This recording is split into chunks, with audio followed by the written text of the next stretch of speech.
This is a podcast where we play Dungeons and Dragons with one less player. Oh my gosh. That's not cool. That is not okay. Wow. It's actually one fewer player. Not in this part of the Thank woods. you, Alan. Thank you. We love you, Felicia. Bye, Felicia. This intro is terrible. Terrible. It's the best.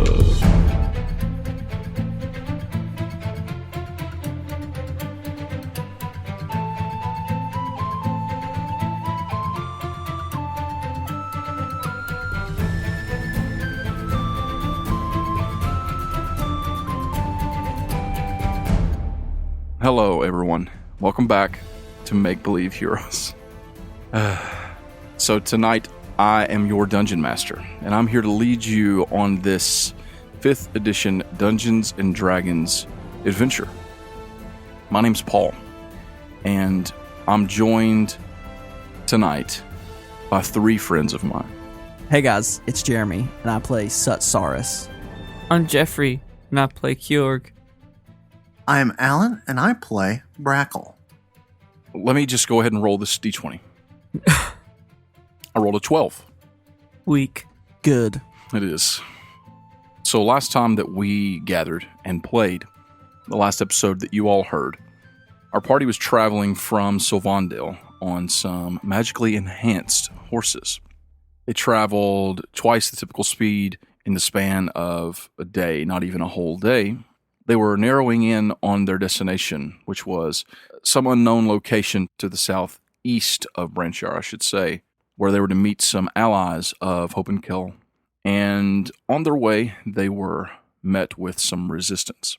They stopped for a short break only to discover that they were being watched and then tracked and pursued by a large contingent of hot feet halflings.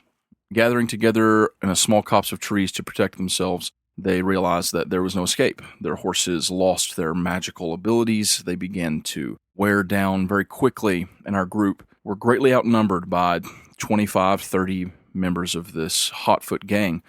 And there they came face to face for the first time with a particularly powerful and wicked member of the Hotfeet, a leader, an assassin named the Shiv. The Shiv immediately recognized Kjorg and then Mysk, and come to find out Mysk has some prior dealings with the Shiv and the Hotfeet. Kjorg challenged him to a battle to the death, and the winner would basically take all. But unfortunately, the people's champion was outmatched. For the first time. And Mysk, in a last-ditch effort, agreed to sign a contract with her own blood to serve the Hotfeet in exchange for her friends' lives. And so Mysk rode off as the sun was getting low with the Shiv and the Hotfeet. The 3 of you are currently standing, sitting, or lying down in front of this small copse of trees. There are no less than 2 or 3 of those trees that are lying down across the field where Kjorg literally just broke them down with his mace. Brackle, your leathers are covered in blood. Kjorg, you feel weak and lightheaded where you've been stabbed multiple times by the short sword of the Shiv. And Saul, your 2 friends, while lying there in bad shape, are not the first thing probably on your mind. You just saw your sister right away. Saul's shook. Saul's mad. Shooketh. He's sad. He's confused. He's running over to Kjorg and... Kjorg, wake up! You big off. Who's this Shiv? How long has she worked for the Hotfeet? Hot feet. You're gonna have some Hotfeet if you don't answer my questions. He's the Shiv. What does that mean? He's a boss? He's a director? That's his name. You are no help. She's going to Brightport. Are we gonna be able to help her or not? Do you know where Brightport is? No. Very far away. I don't know where Branshire is. We were just there. I know the direction. I can't tell you where it's at on a map. I've never seen a map of this plane, fool. I said wake up. So I was like leaning down over him. I go back to sleep. gosh. Brackle. Yes. Do you have any more of that healing magic? Kjorg's struggling.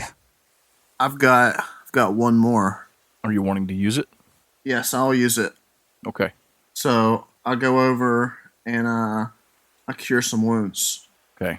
Darn it, Brackle. It's a 6 plus 3. That's 9. Okay, Kjorg. You feel 9 hit points worth of energy refill your body. Some of those cuts and wounds close up a little. You're still not nearly to full strength, but you definitely feel somewhat better. Brackle, you feel like hot garbage. Yeah, I do. Maybe you should have used that on yourself. Once Saul sees some more of Kjorg's wounds close, he's gonna reach down and grab his the collar of his shirt. Mm-hmm. Kjorg, tell me, what do you know? Is she gonna be okay? I have no idea what they're going to do. You don't understand. Okay, You're right, I don't understand. What is there to understand? if she dies in this world, she doesn't get an afterlife. It's over. It's the void, They're Kjorg. not going to kill her. You're sure? Did you hear what they said? That doesn't mean we should believe them. If you know them, do you trust what they said? Not all the time. So what do we do? We go and kill every last hot Hotfoot's good. potato. We go and kill every last hotfoot there is. Cleanse this realm of their plague. But first, we need to find Brianna. We need to sort out what's going on here in Branshire and the regions around it. Take out the hot feet here, then take the fight to Brightport if need be. But we can find our leads here. We can get the might of Branshire behind us if we can just restore order here. That coward didn't even beat me. He had somebody shoot me. You were dead to rights.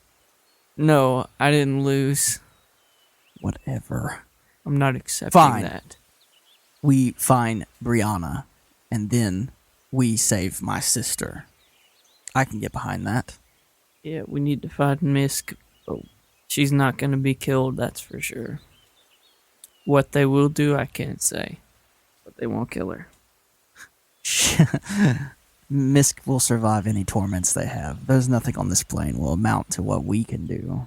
Saul gets a half cocky grin about it. Jeez, Saul. And then he also kind of walks over the direction where she went and is, whenever no one can see him, he definitely loses his cocky grin. Yeah. He cries a single tear Probably cries more than a few. He just doesn't let other people see him. as he looks into the wind. So, Hello, darkness, my old friend. the three of you, what's your plan? What are you going to do right now?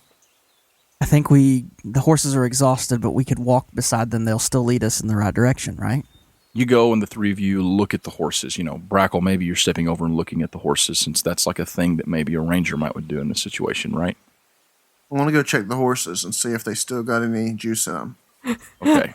So you go over and you examine them. They have had half an hour's rest. They definitely look tired, but they don't look incapable of carrying the three of you at this point. Before, they seemed worse off than they do now. This rest has really helped them. Well, it hasn't helped us. That's very true. It ruined our spirits and our health points. Both of those things. You two almost died. Yeah. That's true. Things got hairy But all the hot feet are going to actually die. one day. One Oh, day yes. they all will die. Yes, they will. In season 3. Dun, dun, dun, dun, dun, dun, dun. Jorg will challenge all of the hot feet at once. Oh, Willie. Yes. And then Brackle will shoot them with arrows in the face. He refuses to admit he lost I noticed that. to the Shiv. I could see how Cure could make a case that it was an unfair fight. You got shivved, bud. Brackle says he thinks the horses could take you all. I'll fight him. Or do you? Did you say that? You didn't say that, did you? I just told you. I just said I'm just gonna look at the horses, see if they got any juice, and you were Okay. like, Brackle's gonna tell you this. And I'm like, I didn't say that. Okay, y'all got... The horses can't take me. You think they could probably take you guys. You could ride them. They can't take me. I think the horses can probably take us. What are we gonna do with Mysk's horse? Take it with us. Eat it. Eat it. Take it with us. Saul goes over and gets on his horse and ties Mysk horse to his. Mm-hmm. Let's go. I'll put 1 foot on Mysk's horse and 1 foot on mine. Okay. You guys begin to allow the horses to direct you toward wherever you're going, right? Yeah, where are we even going, guys? Who even knows? Like, I don't even know. I didn't write anything past this, so. Who even are we anymore? You all mount your horses and head down this hill that you're on. The sun is still up. It hasn't set completely, but it has begun its descent, and it's getting pretty late in the afternoon now. You're looking at 4 or 5 o'clock in the evening. And you all allow the horses to lead you on the path the same as you had up to this point. You go over the rolling hills of this region. You're still crossing over what seem to be mostly grassland, some farms, things of that nature. And you ride along, and the sun is slowly setting behind you. And the horses, they head in essentially one straight direction. And as you guys are riding, it's heavy on you. It's not easy to leave someone behind. Georg, no doubt, is reliving everything that happened in the fight before, trying to think about what he could have done differently, everything. And after a while, as the sun is really starting to reach the horizon, you all spot someone up ahead on horseback, looking roughly in your direction.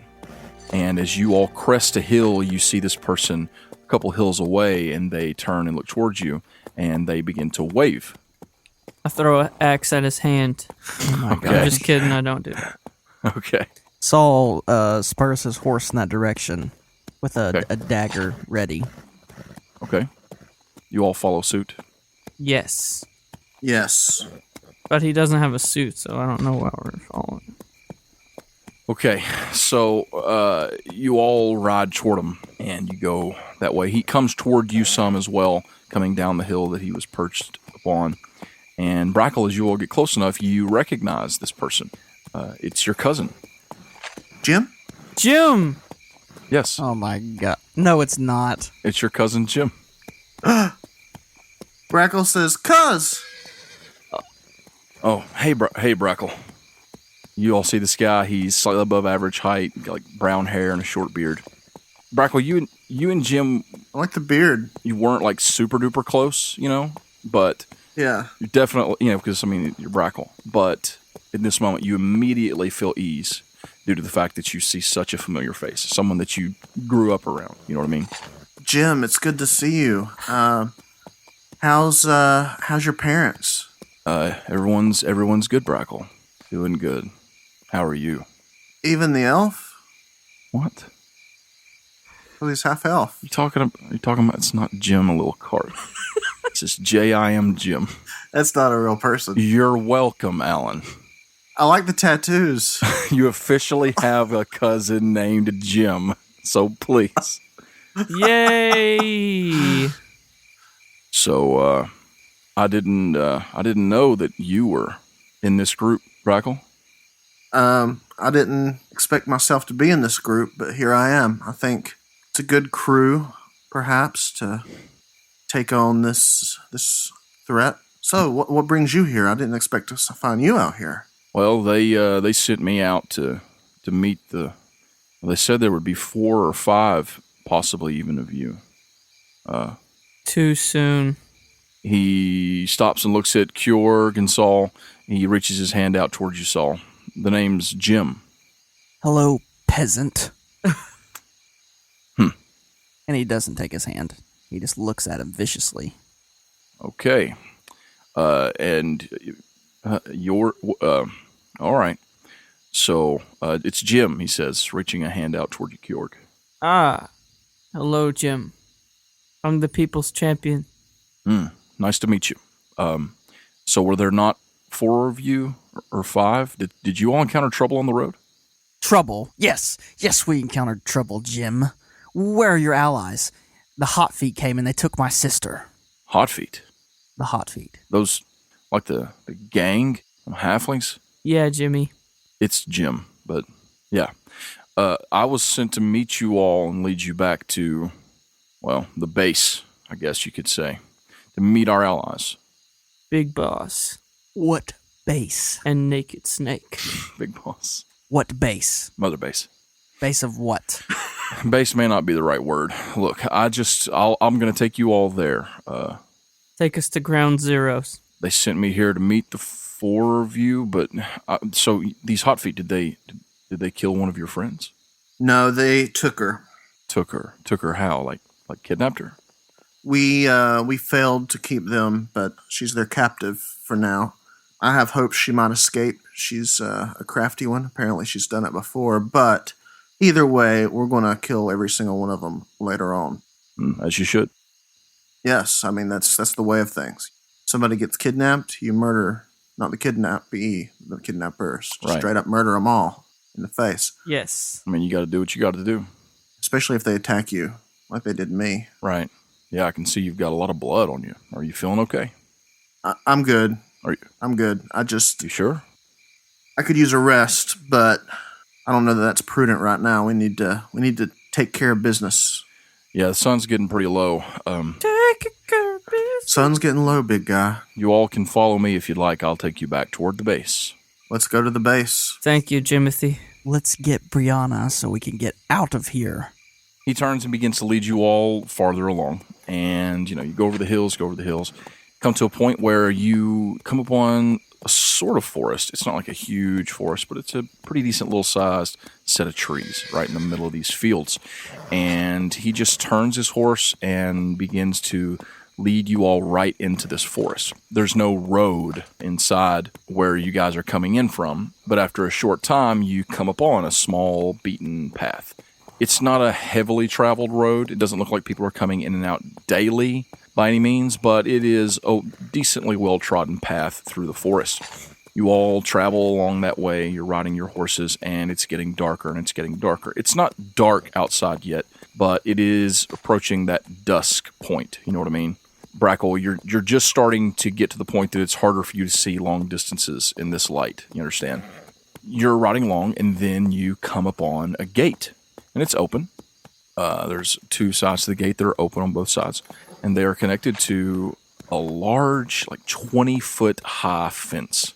Solid, hard to see through. You know what I mean? So Brackle looks at it and says, "Wow, this gate's open on both sides. I've never seen a gate like that before." Go, just hang up, Alan.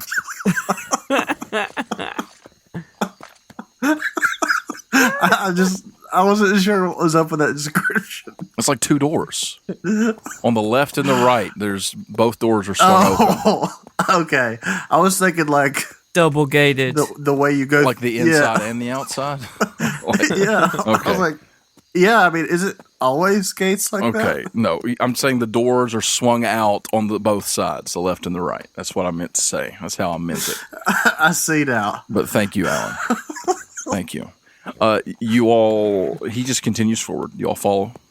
Yeah. I follow. Yep. The fence is along both sides of you. It's only about 15 feet wide, this path that you're on now with this large 20-foot fence on both sides. And as you guys travel a little deeper in, you begin to hear these strange noises occasionally coming from the other side of the fence. It sounds like some sort of a creature, some sort of an animal, but it's unlike anything that you all have ever heard. You're not sure what it is, but you're also not sure if the fence is meant to keep something out or what it is.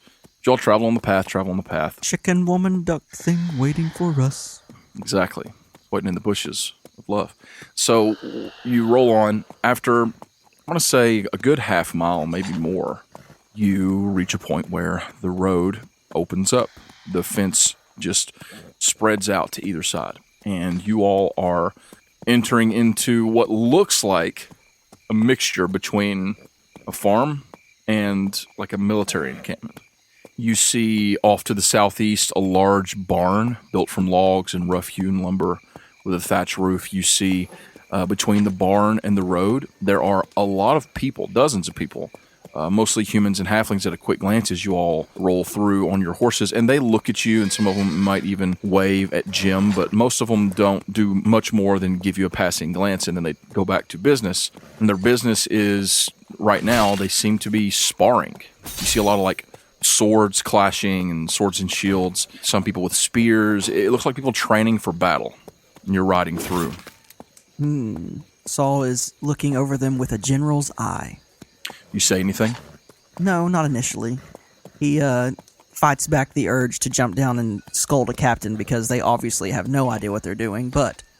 Right, which, Saul may look at the best trained soldiers in Monumi and think that, but just a quick glance at these people, you can tell that most of these quote-unquote soldiers that are practicing with these weapons look like they've never handled a weapon before. They are definitely very green and very unsure of themselves.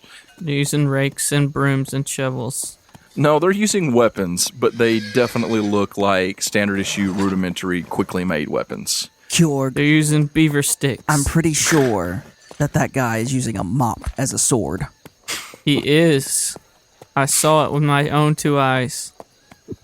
Brackle, looking around, you see a few faces here and there that you recognize. Hey, Jalil. No. Now, for every few that you see that are familiar, that you know actually from Branshire, there are quite a few Branshirings here. But for every one, there are at least 2 or 3 that you don't recognize. That doesn't mean they're not from Branshire, or that they are, but, there's a lot of people that you don't recognize, but there are some that you do. I recognize a lot of these people. Some I don't, but some I do. Wow. Can the guy who was using the mop to train with, can his name be Mr. Clean, Ah, please? You all see the barn off to the southeast. You see these people lined up and these roped off areas where they're training. You see some people completing obstacle courses and different things, working out in different ways. Branshire Ninja Warrior. Exactly. You go on a few more yards and off to the right, up ahead, you can see there's some other small buildings and things it looks like a hay barn or things like that. Different things along the way. But you see up ahead a pretty large 2-story house. It looks to be made in the fashion of a log cabin with a black roof, made with care. It's not grand or lush, but it looks like it's well kept, At the front of the house is a roofed wooden porch with a swing off to one end, like a porch swing. Standing on the porch, as you all come riding up, and Jim leads you up and then dismounts his horse. Standing on the porch, leaning against an upright wooden beam, is a familiar face. There's a tall, thin man with black hair peppered with just a little bit of gray, wearing a dark gray shirt with a black vest, black pants, and on his hip is a long rapier bearing the golden sun of Pelor on its hilt.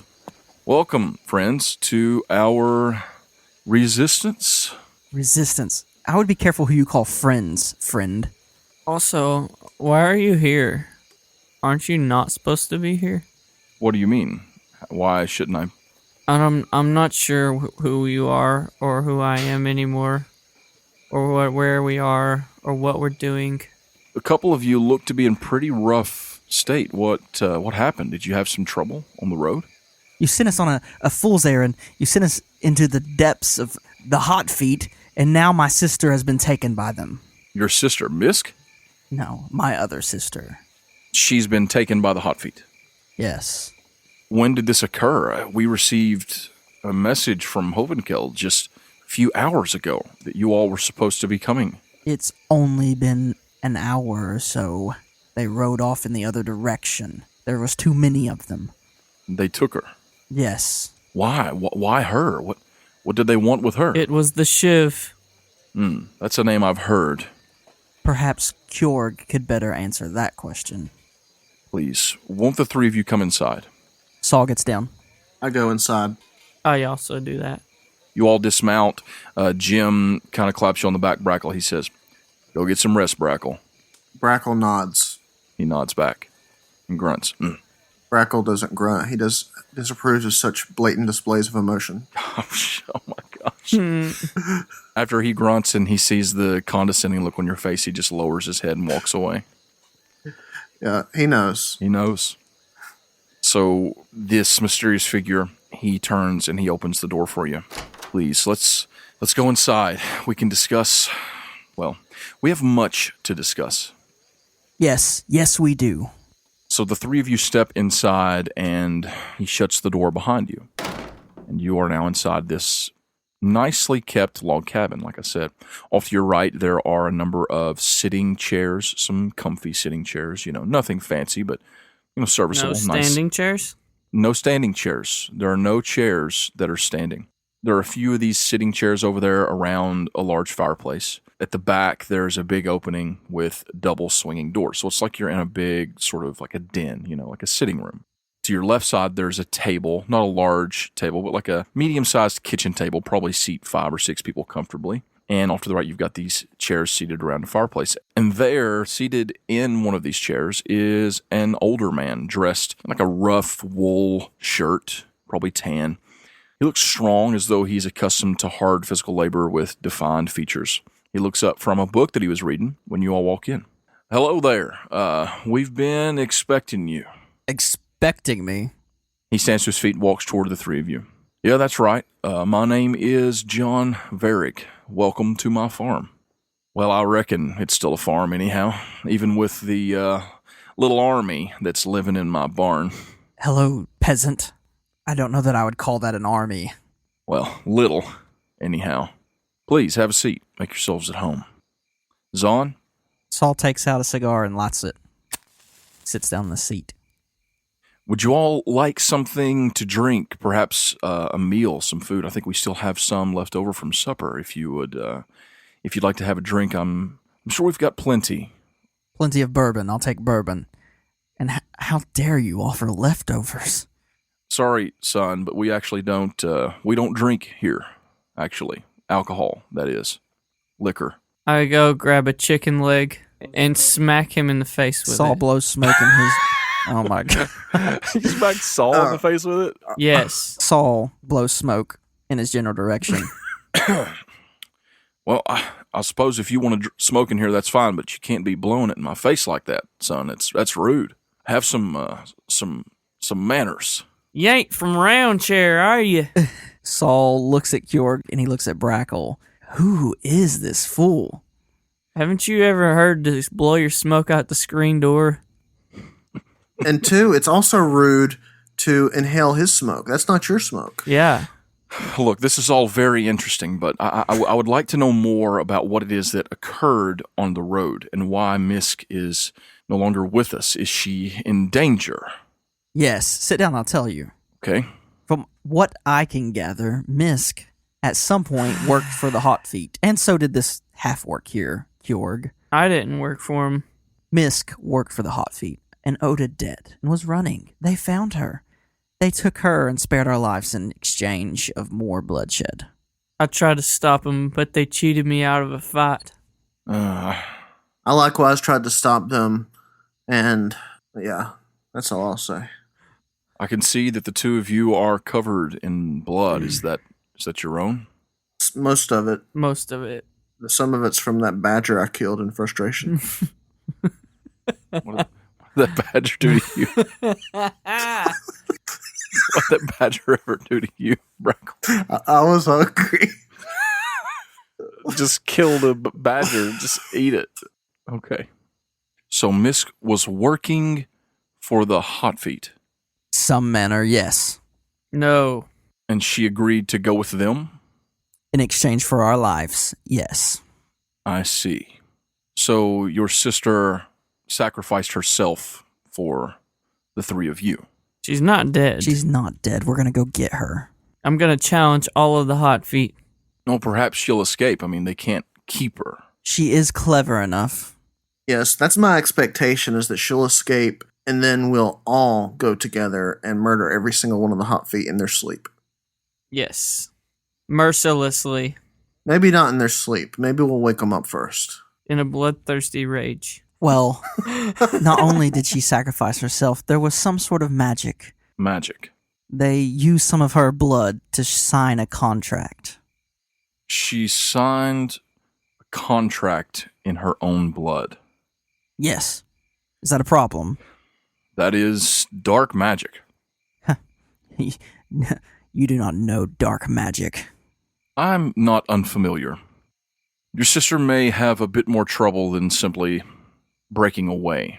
She needs to listen to Kelly Clarkson. I was waiting for you to make a Kelly Clarkson reference. I was just literally just sitting here not saying anything until you made your Kelly Clarkson reference. I noticed that. So that we could move on. That's Sorry, amazing. but I don't get this reference. Break Thank you. away. One day, I'm going to make a smash cut of every song Alan has ever sang on this podcast and just publish it as an episode. And then everyone that ever subscribed will probably just delete us. Because they're always like that one. Just Exactly. not always. They'll love it though. They'll be like, "Give us more of that." Yeah. Then I'll cut a now. That's what I call Alan music, volume D and D. Oh, that's what I call Alan.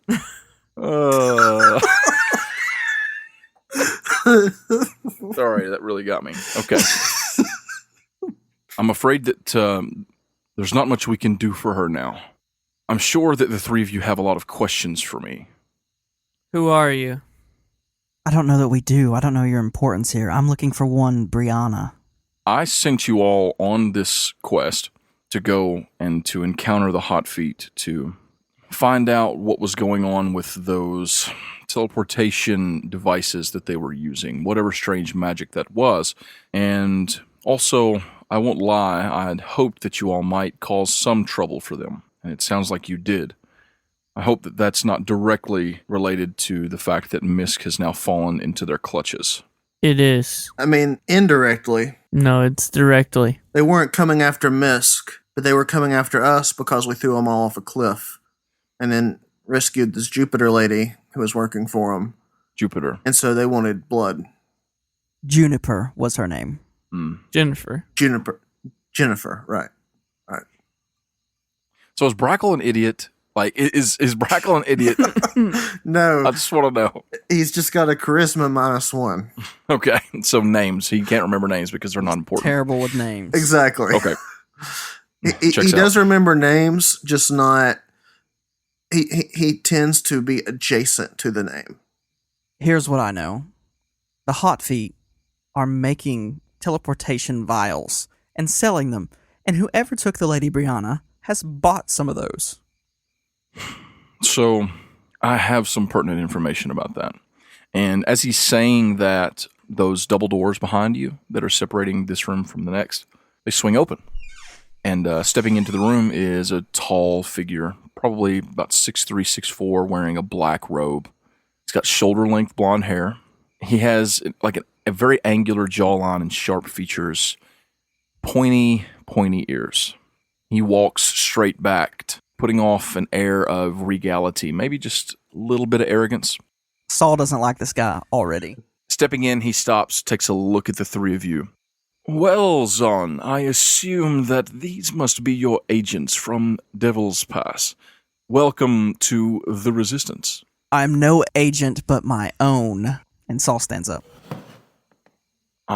Please, sir, forgive me. I did not mean to offend you. My name is Uranus Galadir. Welcome to the gathering of the Anorians. He gives you a slight bow. Nice to meet you, Uranus.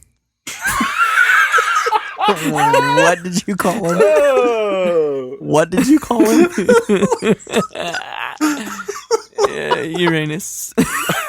Hold on, I'm keeping that.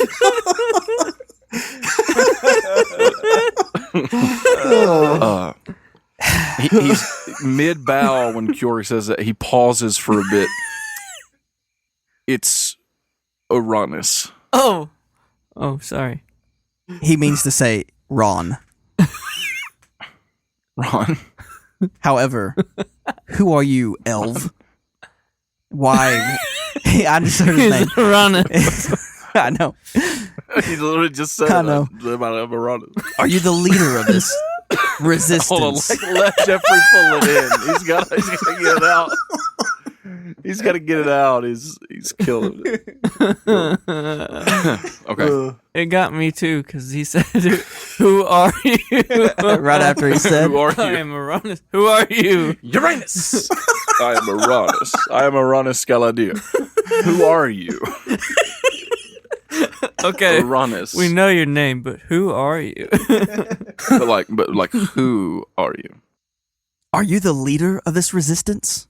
The leader of this, not exactly, but I do consider myself a person of importance in our goal of inciting change in the world. This is a gathering of the Anorians. And when he says that, the gentleman with the Palor-marked rapier, who you now know and have heard him referred to now as Zon a few times, he says, Uranus, please, none of the dramatics. We are a resistance. That's the simplest way to put it. It's simple. We are trying to right some wrongs. And I believe that now, I suppose the three of you might be able to help us in doing just that. Where is Princess Leia? And then the door swings open one more time. Okay. Stepping into the room is a woman of about medium height. She has green eyes. Her strawberry blonde hair is pulled back into a ponytail. She's wearing simple but well-made riding clothes with a brown leather vest and a pin right over her heart with the son of Palor on it. Brackle, you immediately recognize her. It's Brianna Solaran. My lady. Your lady? What do you mean? And he's like taking a double take back and forth between Zon and her and Brackle. It's Brianna. And then he steps forward and says, "Are you well?" Brianna? Did he say Brianna? Wait, what's this guy's name that we're working for right now? Zon. No. The guy from Branchire. Zon. I thought he was the farm guy. No, that's John Varig. That's John Varig. Oh. Zon! Wait, which one's Jim? Zon! Jim's not We in here. found Brianna! Now give us your money. Okay. Where's my fence? Yes, Brackle, it's me. Saul steps up beside him and gives a sly bell. Lady Brianna, it is a pleasure to meet you. I am Saurus of the Nine Hills. I have come to rescue you, oddly enough, from one of your own. And he turns back to Zon and goes, I knew I couldn't trust you. By the way, payment is due immediately.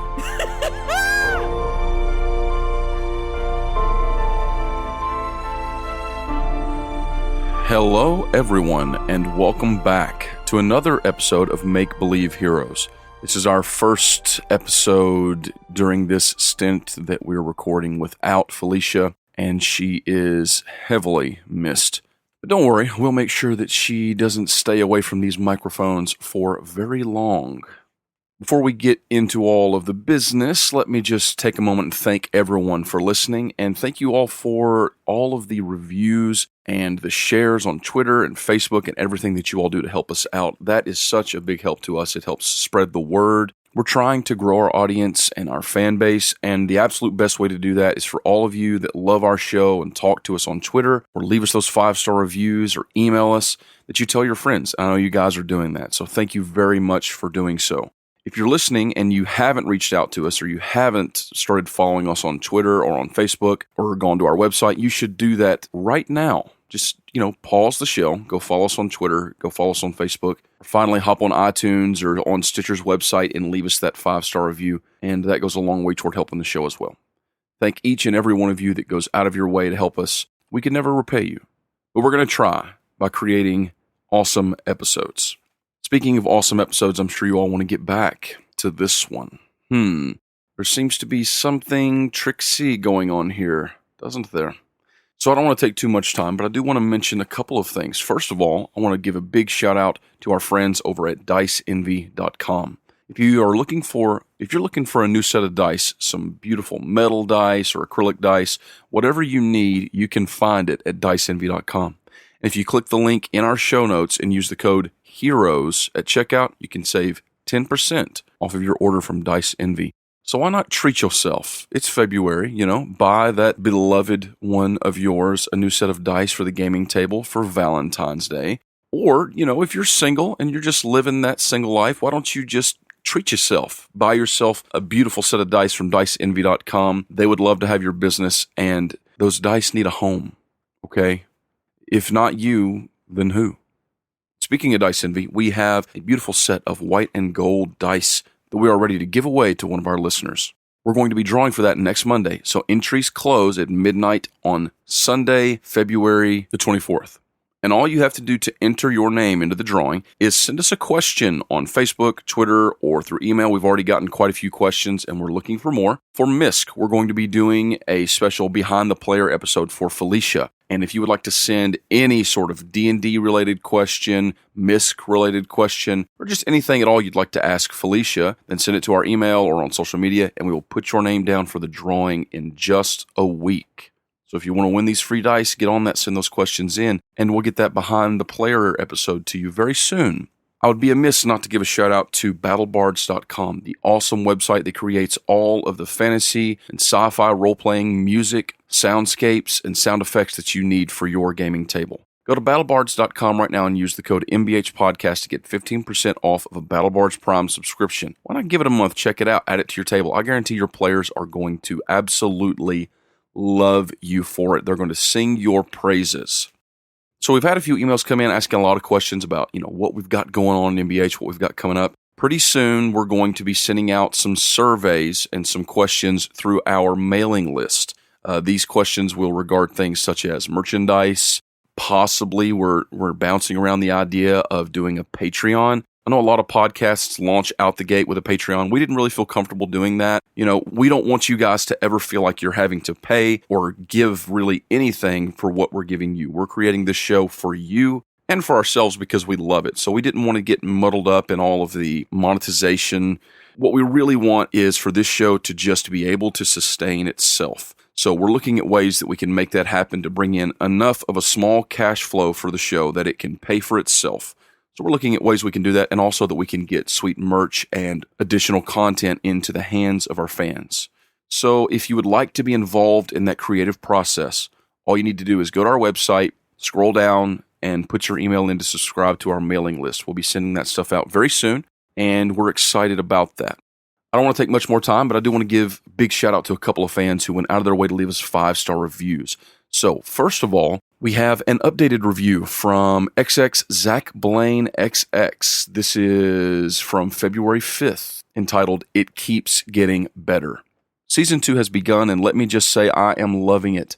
This podcast has continued to deliver over time. I can't wait to see where the story goes next.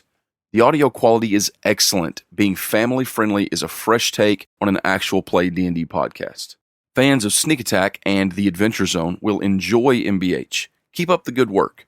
That is some good company for you to place us in, Zach. I really appreciate that. And we do work hard to keep it family-friendly, and we work extra hard to make the audio high quality. So thank you for that feedback and for taking the time to write that review. You're awesome.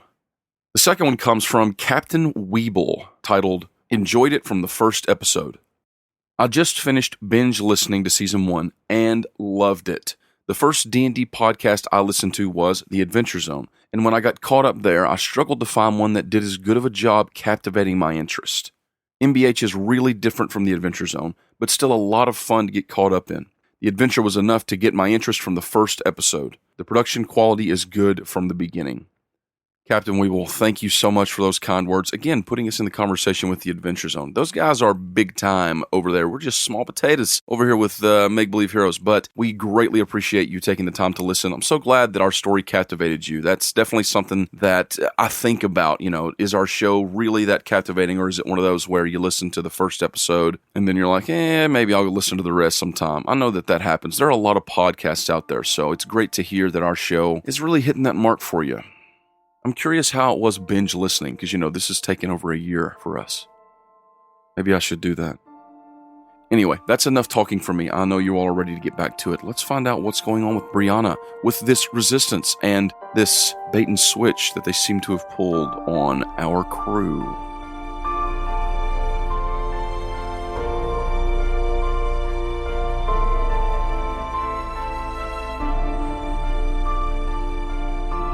Zahn is leaning against the wall, his legs sort of crossed over the other. He's just kind of got a smirk on his face, a little bit of a grin. Like he's been waiting for this moment, I guess. Like he's been in on a joke, Brianna turns to you all and she says, "Please, don't be upset. This was my idea. And I'm very thankful that the three of you have decided to help us in this task. It's It's of the utmost importance, and I'm very sorry, Brackle, for all of the misleading, all of the sneaking, if you will. It's not really my way, but it was necessary. Hmm. I would love to explain myself. Perhaps you should, my dear. The explosion that day, the first day of the festival, just a few days ago now, that was all a ruse. Unfortunately, it got out of hand. We had it set up, and there wasn't supposed to be hardly anyone in the house. Everyone was supposed to be out of the house. It was the festival. But because of my brother-in-law's doings, he had required some of them to be there, and I did not know it. I was already gone by the time that we set the house ablaze. And I'm very ashamed, and I have been greatly distressed over the fact that we put many of my friends, people that I've known my whole life, in danger. But it wasn't supposed to be that way. It was supposed to just be me, and it was just to get Braxton off our trail. Braxton. Do you know something? Is he... I've suspected, but I've not proven. Is he behind the troubles we're facing? Zahn leans up off of the wall and he says, "Which troubles do you mean, Brackle?" The hot feet being in Branshire, the bad element that's come in, the ruffians, the Lelia was attacked in the alley. Like, this is not typical Branshire, and it's been slowly, or rather quickly, becoming worse. No, well, yes and no. Braxton is responsible for the influx of many ne'er-do-wellers in Branshire. He has certainly invited types such as the Hot Feet into this fold, and it is no doubt due to his influence that they have become welcome in a place such as Branshire, which beforehand has been a very wholesome city. But he's not responsible for what's going on altogether with the Hot Feet. They are a cancer on this world, and we do intend to try and correct that in time. You've heard the old saying, the squeaky wheel gets the grease. It's the cheese. Oh. Not the cheese. Cheese doesn't go, no. Yes, I see what you did there. No, but here we are. Branshire, I believe, is in immediate danger. Immediate danger? From what? Brianna speaks up again. We believe that Braxton Tarek is... Well, no, we know that Braxton Tarek is using Branshire and using its people to line his own pockets. And within the year, Branshire will be bankrupt and probably worse. We have to stop him. He is going to tear down everything that my family has helped build over the centuries since Branshire was founded. We have to stop him. He's an evil man.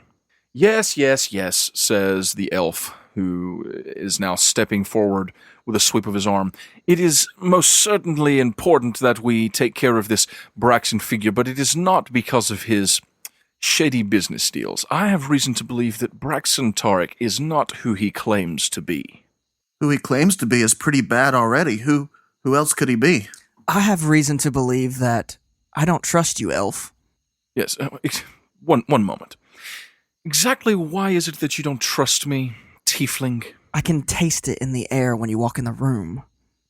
I don't understand what that means. Exactly. You have some sort of a problem with me. You're both jerks. Just shut up. I am not going to stand for this sort of disrespect. We are trying to help you. Then sit down. I don't see how you're trying to help me. It sounds like you want me to help you. Have we not promised you... Promise me what? Are you going to rescue my sister, elf? Gold. Gold. Does gold save sisters in this world? I don't know how... We just said that we would help. What? Didn't I? That we plan to attack the Hot Feet, that we're working toward that goal. Sit down. You have no idea of what you're speaking. Come on. We're on the same side. Saul just crosses his arms and glares at the elf. That remains to be seen. It's Brackle, correct? That is correct. Brackle. I would like to submit that Braxton Tarek has lied about everything which he has spoken since he has first entered into the gates of Branshire. He is not a lord from a small village to the northwest, as he claims to be. We can find no record of his true origin. He is a liar. He is a charlatan and a crook and a thief. And possibly worse. Who can say? There have been people that have gone missing. There are reports of human trafficking. He's a bad man. And we plan to rectify that. How do you plan to do that? It's simple, he says, looking around the room. We're going to kill him. As Kjorg, Saul, and Brackle made their way toward the base of the resistance, a group of halflings rode slowly across the plains in the opposite direction. Mysk, unsure of her future, distraught about everything that had just happened, sunk deep into her thoughts on the journey north. But she was brought out of her reverie by the gloating of the Shiv. Mysk, I cannot believe my stroke of luck. I honestly did not expect to find you there. My goodness. When we return to Brightport in a few weeks, things are going to be really looking up for me. That's one thing I'm going to have to get used to. Yes, you might as well. You belong to me now. How does that feel? That's not what I meant. I meant listening to your voice. Ugh. I went so long without hearing you, and now I have to hear you, like, all the time. It's annoying. Well, you might as well go ahead and deal, Mysk, because now you are stuck with me, whether you like it or not. Where I go, you go.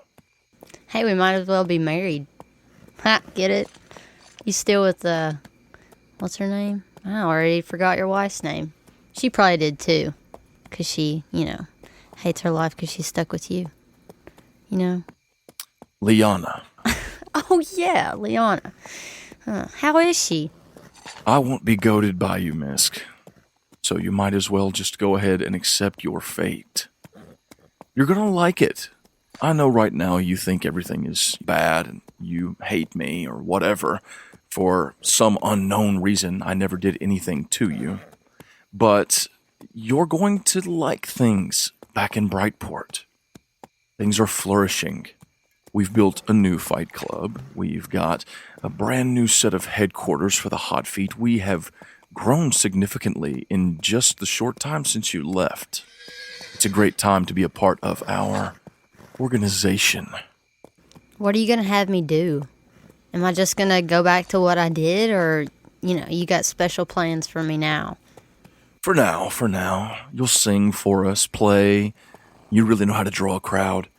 Announce some fights. Probably clean tables for us like you used to.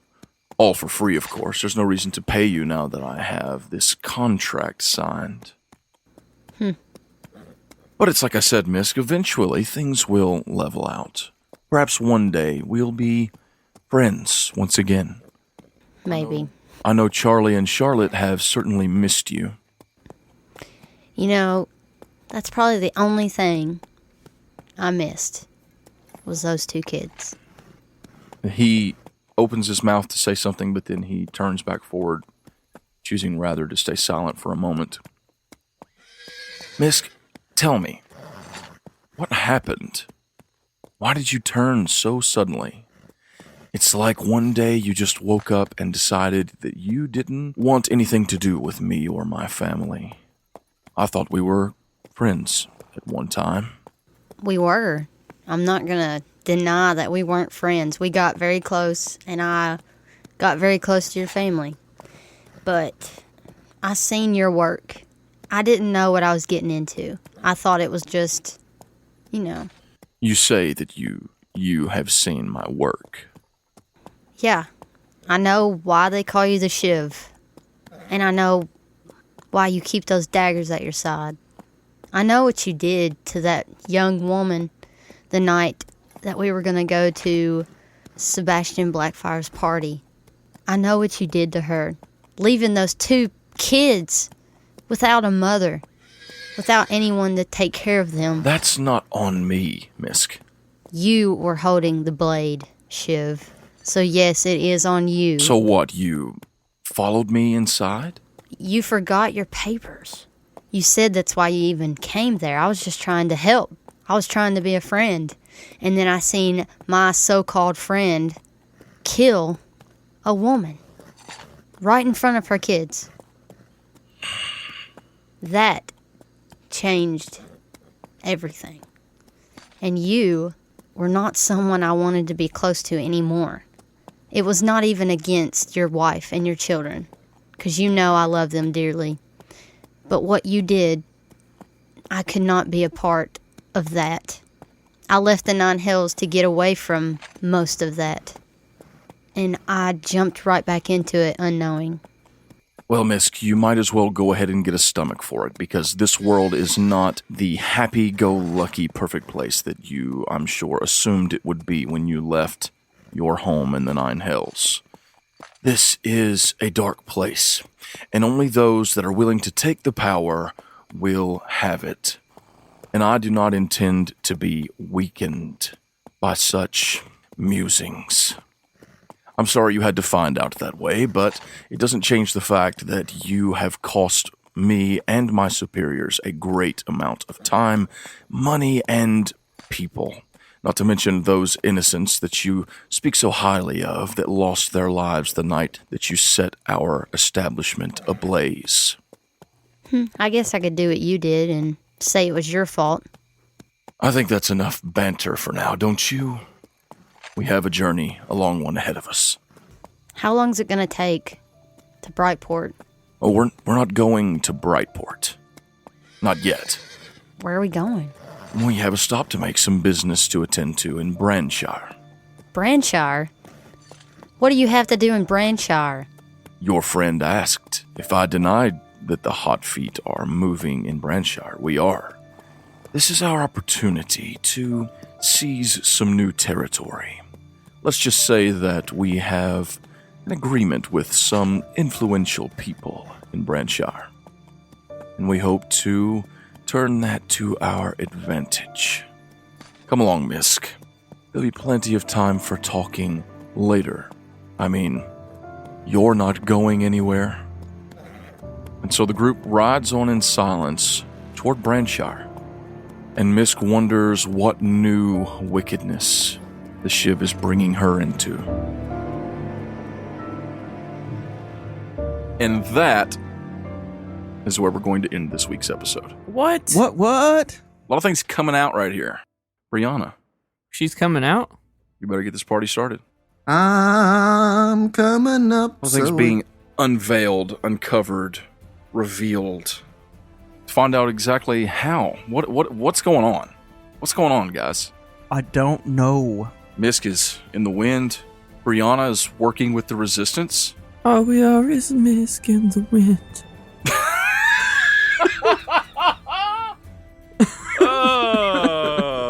Wow. All we are is All Mysk we in the are. wind. Is Mysk in the... Did you just write down the episode? We are only Mysk in the wind. Close my eyes. Nothing lasts forever but the Miskin sky. Okay. But to find out what's going to happen. What is this resistance all about? And are they really going to kill Braxton Tarek? Heck yeah. You'll have to tune in 1 week for episode 17 of Make Believe Heroes. Thank you so much for listening. We love you, I love you. and we'll see you next week. Bye. Bye. Goodbye. We miss you. Who are you? Okay. Tell me, who are you? You. Please, God, can we get through this episode? We gotta finish this. Oh, I'm a little lightheaded. Were we supposed to be serious this episode? Well, we have had plenty of seriousness. You guys have done a good job. But watching Alan just slowly fade away from the camera, I'm a little lightheaded. I'm gonna throw up. Okay. All right. Are you the leader of this resistance? He's a leader of the bunch. You know him well. He's finally back to To kick some tail.